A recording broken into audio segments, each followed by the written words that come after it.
Here's the final result of the track we'll be making in this video.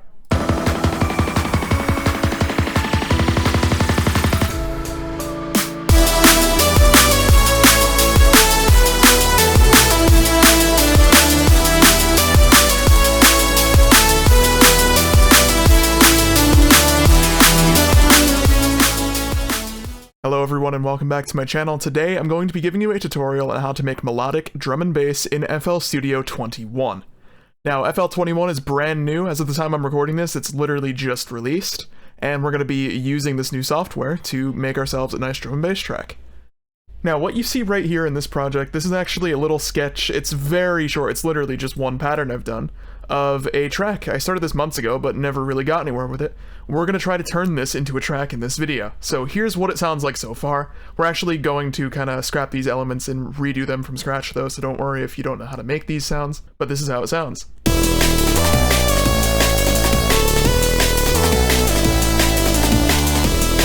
That's all we got. And we're going to, like I said, try to transform this into a track. This video is meant to be helpful to both beginners and more advanced producers alike. There's going to be a lot of basic songwriting tips in here, but also some advanced techniques that should help you to bring your tracks to the next level. But enough said, let's go ahead and get started here. So like I said, I'm just going to kind of disregard these for now. I'm going to use the melody, but we're going to make new patches. And I'm going to start with the lead line, which is this pattern. So we're going to load up Serum, and I'm going to try to make a simple saw square-ish kind of lead for this. And feel free to follow along as you please. But loading this in here, again, init patch just sounds like this.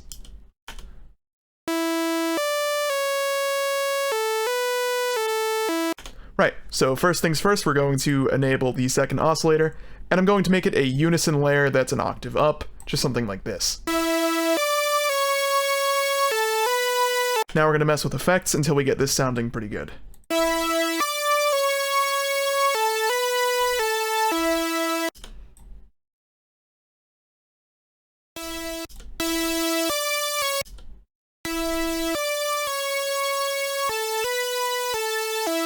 I actually think I'm going to change this one out for a square, give it a different tone.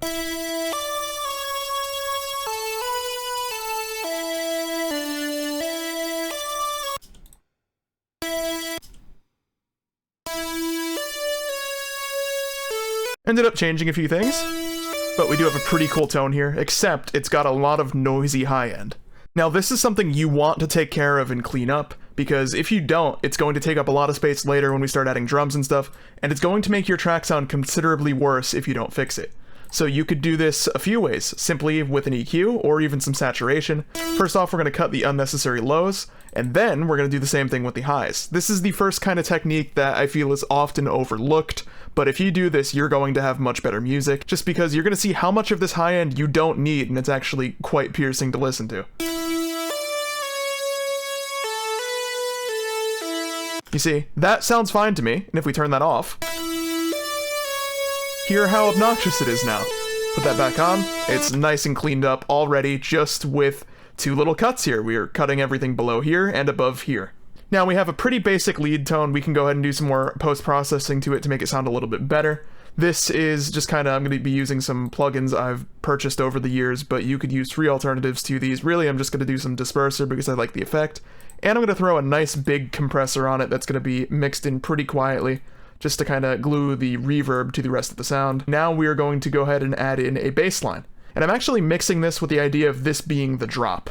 So we're going to start with the drop and then go back and add some like build up and intro, stuff like that. But now, like I said, let's go ahead and get the bass line going. So here's the bass that I wrote. We're just going to throw that again on an init patch and just try to design a cool little bass line.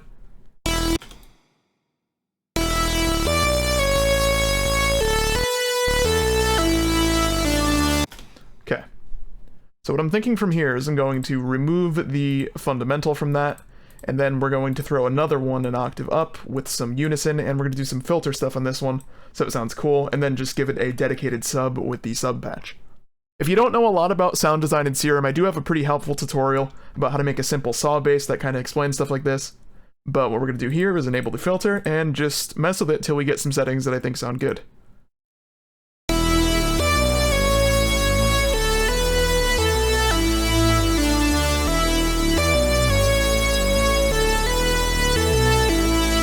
So same kind of idea here, we're cleaning up any of the information that we don't necessarily need in this patch. I'm going to give it a little extra bass, just for where I want it to be, specifically sub.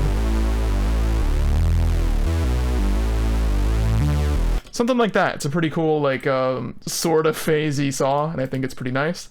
And we're going to put both of these in the track here.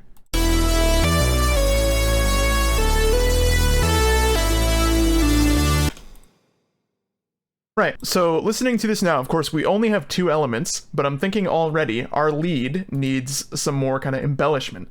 So we're going to copy the line to another patch, and we're just going to give it kind of like, I think, a sine wave stereo layer, just to give it more depth as you're listening to it. Elements like these will add up fast, and you'll have a much fuller sounding track. So what we're going to do here is, like I said, put on a sine wave, maybe octave up, and just give it some unison. Currently sounds like this. Right, it's a little harsh, but where I have like the idea of this fitting into the mix, it should make some sense. We're gonna add another instance of that as well, maybe here. Something like that with some chorus and reverb I think will fit nicely. Maybe do one of these. Yeah, that I don't think sounds too great on its own, but it should mix nicely with everything else. Yeah. When I take it off, I kind of miss it, so we're going to leave that in just like that. Now, we need to fill up some space with, I would say, a chord patch. So we're going to look at our bass line, and this is how I would write chords. I kind of explained this in my other tutorial, but this was some advice that I got back when I was starting to make music, and previously, like when I got started, I didn't really understand chords, and this helped me out quite a bit with being able to do that. So hopefully this helps you out the same. We're going to look at our bass line, which you can see here. I'm using a theme, and this is actually really hard to see. So we're actually just going to copy and paste that, and then do some tweaking. I think the idea with this is I'm going to make it a 2-chord song, and then maybe have like a change up later on. So I'm thinking E and A are going to be what we work with here, just like that. Right, so here's how you would make those into chords. This is my simple way of doing it. I take the bass line, I usually put it an octave up from itself just because I like having the sound of one below, and then I copy and paste, I move up 1, 2, 3, 4, copy and paste again, 5, 6, 7. Now this will give you major chords, and my, again, simple way of doing this is I'll just listen to it, and if it sounds wrong, I'll make it a minor chord, which to do that, you just change the middle note, move it down 1. This is, of course, just to get very basic chords. There are much more advanced techniques you could do. You could even do, like, voicing, stuff like that, to get it sounding better, and I will be doing some of those in this video. But starting it off, we're just going to see if this sounds right, and if it doesn't, we're going to make some changes.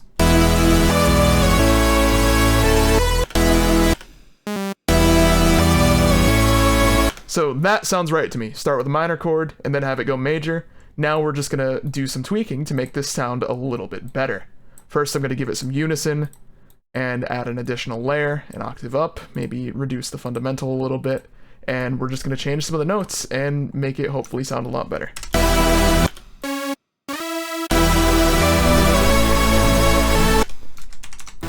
Then on the second repetition, we are just going to change it a bit so it's a little different. Just change voicing like that.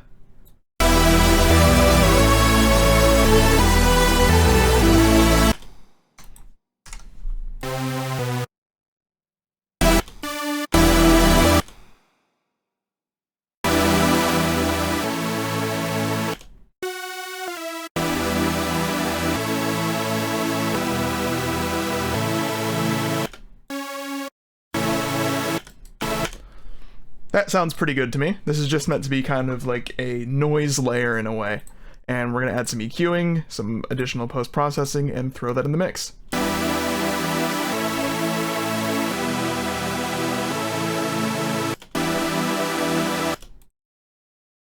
This is going to give it some movement as well. We're just modulating the gain of an EQ filter on Serum to just kind of give it an eighths movement like this.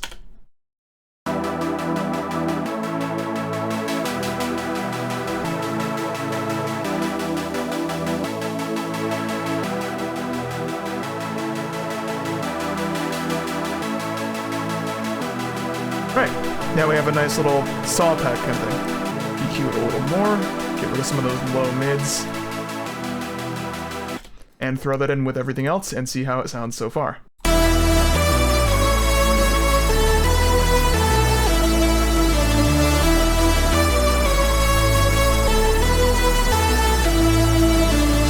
Cool. I think for the second half of this now, we are going to make it an octave lower for our lead sound. I think that would be a nice little change of pace. And then of course we'll add some melody changes because we don't want it repeating that same line the whole time. That'll get boring.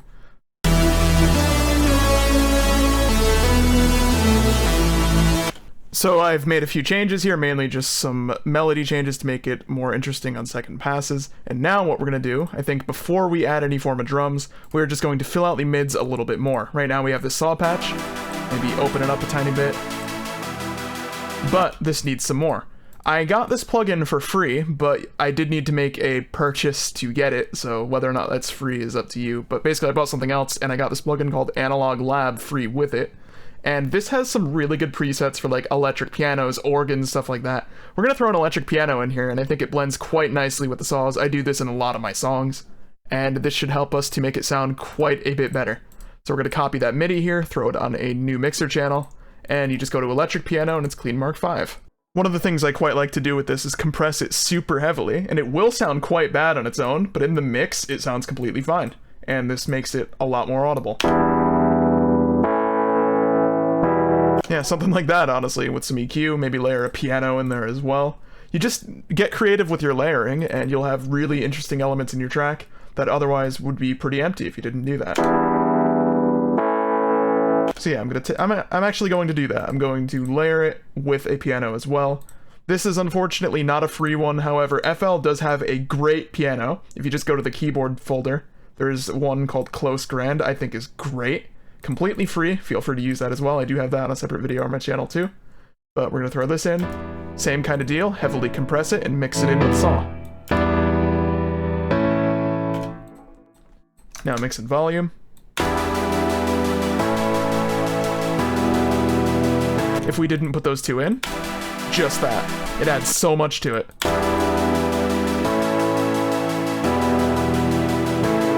Alright, let's listen to everything right now. These are a bit loud, we'll fix that.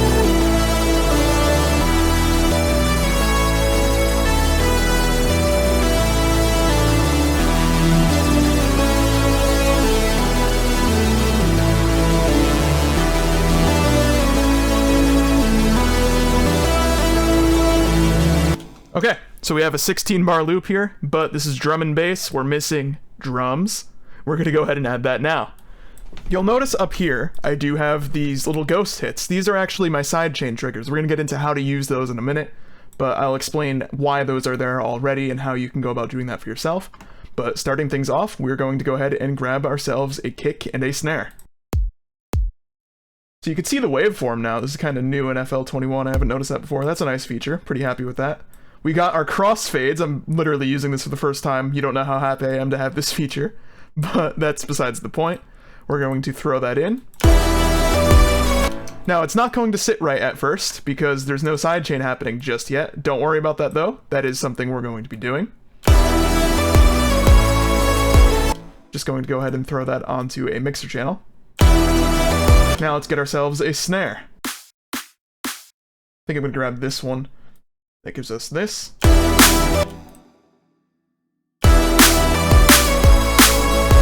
Now we are going to throw in some top loops to fill that out, and then we'll get into how to make them fit in the mix with sidechain.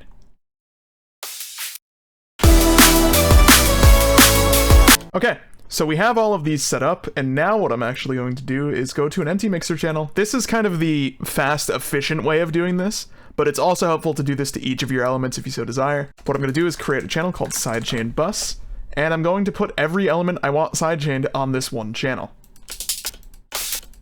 So that's going to be all of our musical elements, not the drums or anything. Just right click. You can't see this menu unfortunately because of the way I record, but you right click on the arrow and then just hit root to this track only. Do that for each thing you want sidechained. And then you want to set up a kick and a snare trigger if you want to do both of those. Now the way you do that, you drag in a kick. This is actually a kick sample right here. you make it unique, which is a little thing on the top left of the menu. Hit make unique, and shorten it so it's only the first little hit, and then put that over top wherever your kick's going to be.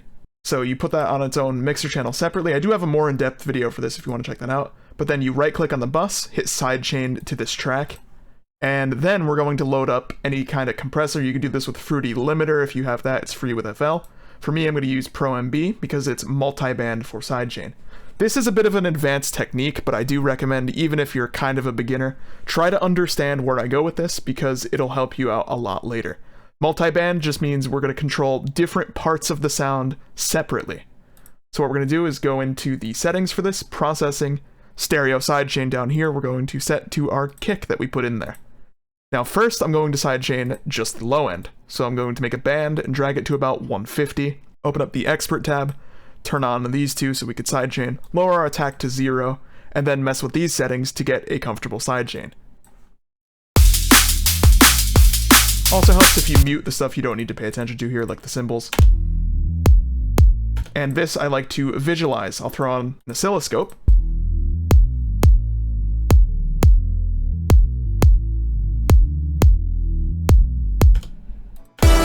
And we'll do this for everything above it as well. Doesn't need to be as aggressive because not everything's going to distort as crazy as the low end would if we had the kick and the sub overlapping.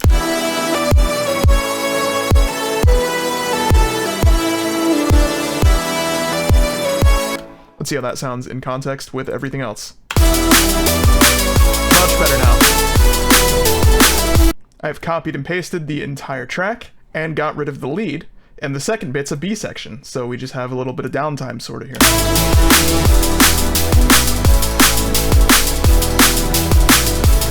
I think that sounds pretty good. You could use that as like a space to add whatever you want.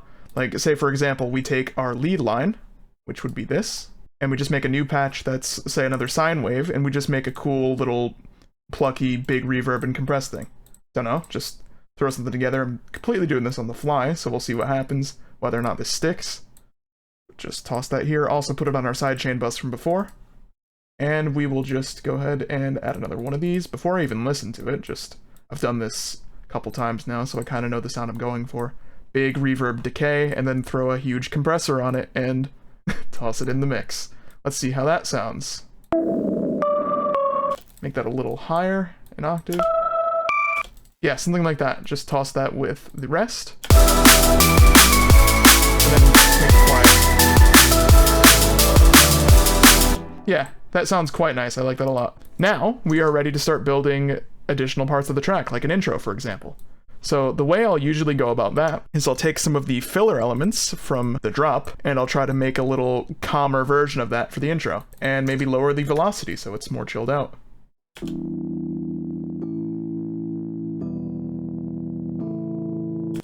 That, of course, sounds pretty bad with the compressor, so we'll just turn it on when we want it, which will be later in the mix. But when it comes to making an intro, this is really up to you. This isn't necessarily something I could do too much of a tutorial on. You just kind of build it out, and you want to suggest your drop elements, meaning like I want to sort of foreshadow what that lead melody is. So we'll try adding that in a different patch to come into here and make more sense. And for this, I'm just going to throw in a drum loop that I have from a different song. That's going to give us a bit of a build-up to work with.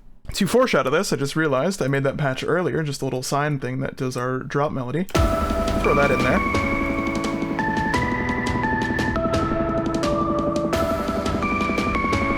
And maybe filter it in a bit, so that way it's not as harsh. Just do something like this. That's not the right mixer.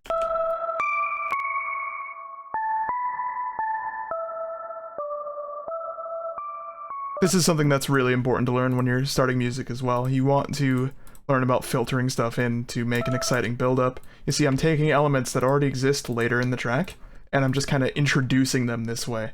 And this helps when you're doing like different sections of a song to make them feel as one instead of separate ideas put together. And as it progresses, that's going to open up, which will now sound like this.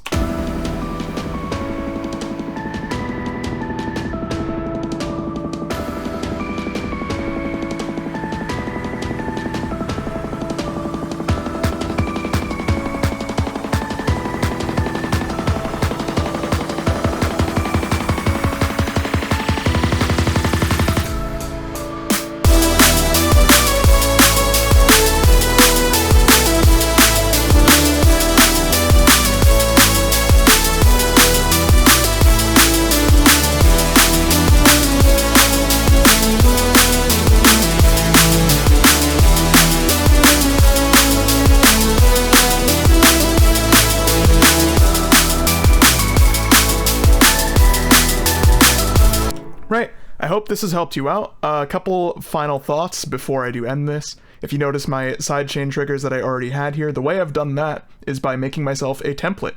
That's something you could do just in settings. You set up the FLP the way you want, and then you just save it as a template. And this means when I'm making songs, I don't have to do my sidechain triggers every single time. They're already there for me. I just copy and paste. Nice and easy.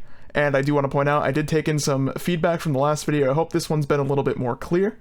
And let me know if you have anything you want to share. Add to this in the comments below. Be sure to like the video and subscribe if you are new, and I will catch you in the next tutorial.